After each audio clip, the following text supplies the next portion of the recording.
Hey everybody, welcome back to the channel. Today we're going to be working on a 2007 Lexus es350 and we're going to be removing the rear shocks. To do that, we need to start with removing the back seat, which we're going to show you here.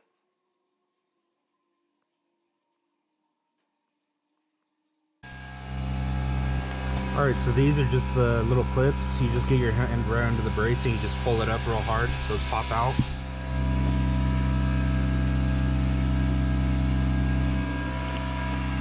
And then right in here, you're going to have 4 of these. One here, one right here, and there's going to be 4 of them at the base. And those are going to be 12 millimeter. So we're going to go ahead and take those out now.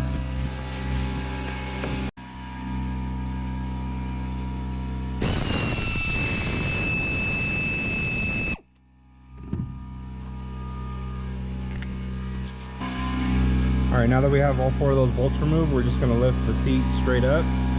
First thing, before we do that, is we're going to try to remove these seat belts. We're just going to place a little screwdriver right behind here.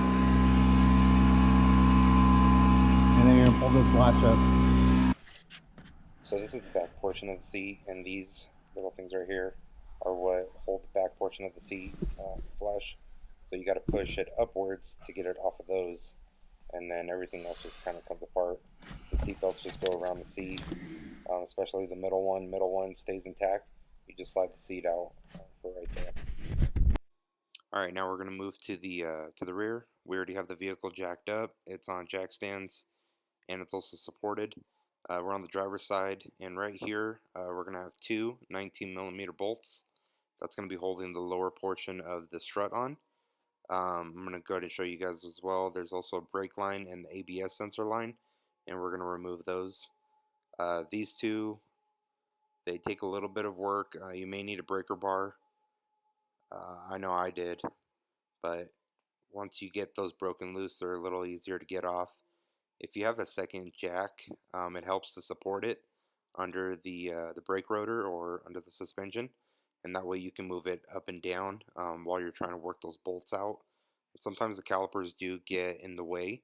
I found that if you lower it all the way to its lowest position while trying to slide those bolts out, that's the best way to get it out.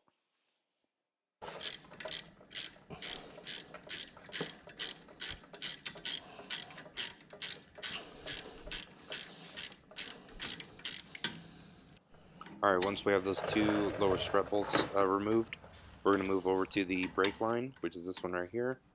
And that one is going to be a 12 millimeter. Just going to break that loose and then just let it hang, move to the side. It's not going to damage anything, and everything's still mounted, so it's okay to just hang around.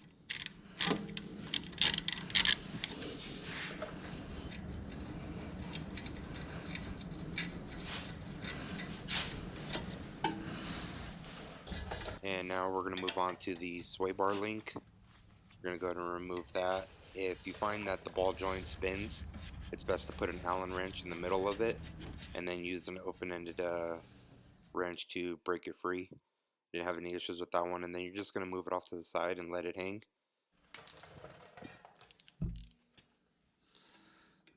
And then here we're going to remove the ABS sensor.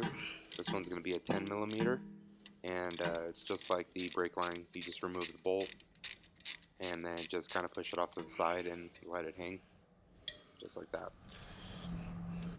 Alright, now we're going to move on the inside. This is the driver's side rear. Right behind the back seat, you're going to see the 3 bolts here, and these are going to be 12 millimeter. You will need a deep socket. It is going to be a tight fit, so you just need to find out what works best with the tools that you have. I found that the deep socket might have been a little too tall, so I ended up using a ratcheting wrench to break those free.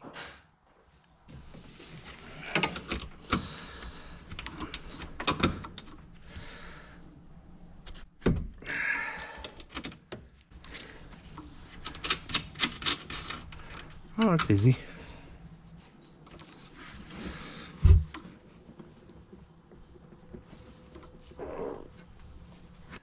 Yeah, so it's a really tight spot, but once you break it free, you could just reach in there and just use your hands, and they come out fairly easy.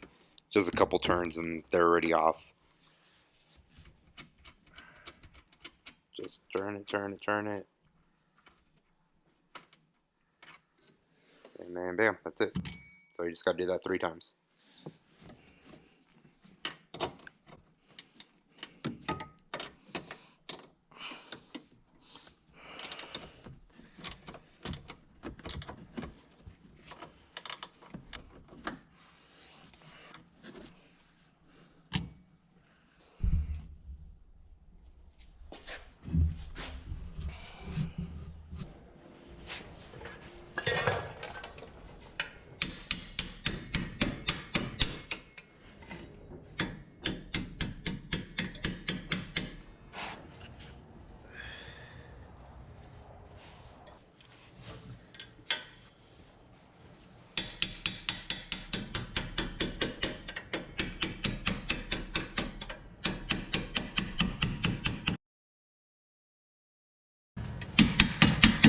Not yet.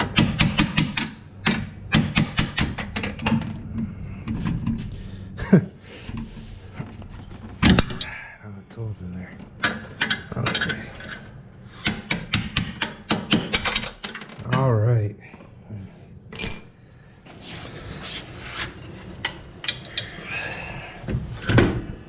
Yep. Nope. Okay. Yeah. All right.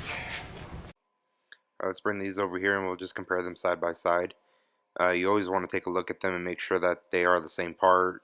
They didn't send you the wrong part if you ordered them online. On here, just kind of checking out the springs. I like these better because this one is actually softer. It's a softer ride with the spring, and this one's going to provide a more stable ride. And then you're going to make sure that all the bolts and everything are matching up, and everything's the same, strut to strut. We did the complete struts on this one, so don't have to mess with the springs and transfer them. It's just a complete swap over, which is a lot nicer and a lot easier to handle for any DIY or somebody doing this in the garage. So let's go ahead and grab the new one here, and we're gonna go ahead and pop that one in. So from here on out, it's just pretty much reinstallation from everything that you did. You're just gonna push the strut back in, get it back into place, line up all the bolts. This part helps to have 2 people. Somebody can hold it from the outside while you're on the inside right here, and putting the 3 bolts back up on top. That'll allow you to come back from the outside, and while it's being held from the top, uh, get the bolts back in from the bottom here. And they may need some help with the good old friend of the hammer, getting those back in. Just be careful not to damage the threads. And this is where the second jack comes into play, where you need to either move it up or down, whatnot, while you're trying to get the bolts back in. So just work them in there. Be careful. But once you do, it's just reinstallation at this point. Just reattach the brake line, the ABS line, and then your sway bar link. And once you get those bolts back in, then everything's pretty much golden from there. Yeah.